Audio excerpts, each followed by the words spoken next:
No moikka taas! Eli se on lauantai-ilta 6.12.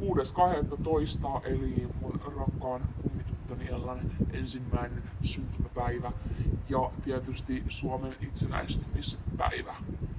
Ja me tässä Saran kanssa, kun täällä Australiassa ollaan, niin totta kai mehän lähdetään tonne kuule radalle. Radalle taas lähdetään nyt sitten, että totta kaihan me lähdetään. Et saa nähdä millaisia yllätyksiä tämä ilta tuo tullessaan. Ja Sara, kerro asiasi. Joo, siis tosiaan tänään lähtee. Toivottavasti tänään menis kuin Strömsössä. Aina Ja meillä toivottavasti ei myöskään Sara kaadu metron portaissa. aina voi yrittää, en voi luvata.